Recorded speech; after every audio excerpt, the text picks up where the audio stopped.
Alors bonjour à tous. Aujourd'hui, nous continuons notre lecture de la chaîne d'or, donc ces commentaires compilés par saint Thomas d'Aquin qui nous permettent de mieux comprendre les évangiles. Et nous sommes maintenant rendus au verset 37 à 39, toujours de l'évangile selon saint Matthieu chapitre 10. Donc je vais les lire. Celui qui aime son père ou sa mère plus que moi n'est pas digne de moi, et celui qui aime son fils ou sa fille plus que moi n'est pas digne de moi. Celui qui ne prend pas sa croix et ne me suit pas n'est pas digne de moi. Celui qui sauvera sa vie la perdra, et celui qui perdra sa vie à cause de moi la sauvera. Donc saint Jérôme nous rappelle que, après avoir dit « Je ne suis pas venu apporter la paix mais le glaive et séparer l'homme d'avec son père, d'avec sa mère et d'avec sa belle-mère », notre Seigneur, ne voulons pas que les sentiments naturels l'emportent jamais sur la religion, ajoute « Celui qui aime son père ou sa mère plus que moi n'est pas digne de moi ». Nous lisons dans le Cantique des Cantiques « Il a réglé en moi la charité ». De toute affection, nous devons conserver cet ordre. Aimez après Dieu votre père et votre mère, aimez après lui vos enfants. Mais si la nécessité vous force de mettre en présence l'amour de vos parents et de vos enfants, et que vous ne puissiez satisfaire en même temps à l'un et à l'autre, rappelez-vous alors qu'alors la haine pour les siens devient un véritable amour de Dieu.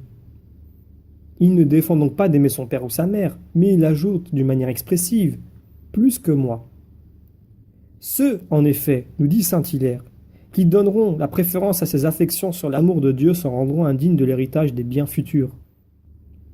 Saint Jean Chrysostome ajoute « Ne soyez pas étonnés si d'ailleurs saint Paul fait un commandement exprès d'obéir en tout à ses parents. Il ne veut parler que de l'obéissance dans les choses qui ne sont pas contraires à leur religion, et c'est en effet un devoir sacré que de rendre alors à nos parents toutes sortes d'honneurs. Mais s'ils exigent au-delà de ce qui leur est dû, il faut s'y refuser. » Cette doctrine est conforme à l'Ancien Testament, où Dieu ordonne non seulement de haïr, mais même de lapider ceux qui adoraient les idoles. Nous lisons encore dans le Deutéronome « Celui qui dira à son père ou à sa mère « Je ne vous connais pas » et à ses frères « Je vous ignore », ceux-là auront gardé votre parole. La glose nous donne cet élément. On voit souvent les parents aimer leurs enfants plus qu'ils n'en sont aimés.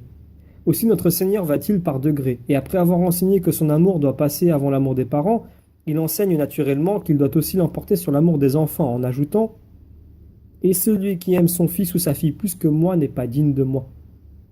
Ce qui signifie, nous dit Raban, qu'on est indigne de toute union avec Dieu quand on préfère les affections de la chair et du sang à l'amour spirituel qu'on doit avoir pour Dieu.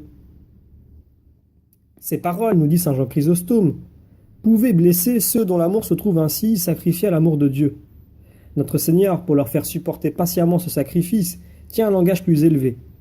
En effet, rien n'est plus intime à l'homme que son âme, et cependant, si vous ne haïssez votre âme, les plus grands maux vous attendent. Et il ne vous ordonne pas seulement de haïr votre âme, mais encore de la livrer à la mort et aux supplices les plus sanglants.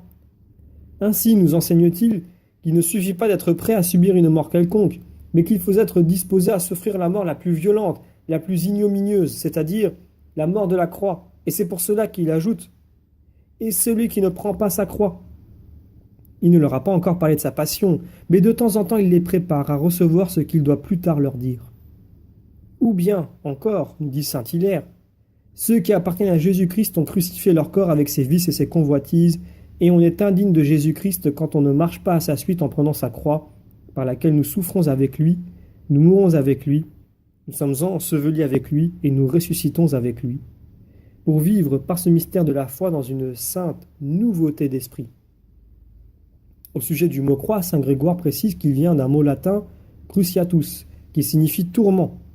Or, nous portons la croix du Seigneur de deux manières, ou bien en mortifiant notre corps par la privation, ou par un sentiment de compassion qui nous fait regarder comme nôtres les misères du prochain. Mais il en est quelques-uns qui font profession de mortifier leur chair, non pour plaire à Dieu, mais par un sentiment de vaine gloire, et d'autres qui témoignent à leur prochain une compassion qui n'a rien de spirituel, mais qui est toute charnelle, et qui, loin de les porter à la vertu, favorisent par ce sentiment de fausse piété leur penchant au vice. Ils semblent porter leur croix, mais ils ne suivent pas le Seigneur, et c'est pour cela qu'il ajoute « et qui me suit ». Saint Jean Chrysostome précise que les commandements qu'il fait ici pouvaient paraître accablants. Il en fait donc ressentir les avantages immenses. Celui qui conserve sa vie la perdra, et celui qui aura perdu sa vie pour l'amour de moi la retrouvera. C'est comme s'il disait Non seulement ces sacrifices que je vous impose ne vous causeront aucun tort, mais vous en recueillerez les fruits les plus précieux, tandis qu'une conduite opposée vous serait infiniment nuisible. Ici comme partout, le Sauveur prend ses inductions dans ce que les hommes désirent le plus. Pourquoi refusez-vous de faire peu de cas de votre vie, semble-t-il leur dire? Parce que vous l'aimez. Mais c'est justement pour cela que vous devez la sacrifier, si vous voulez lui procurer les plus grands avantages.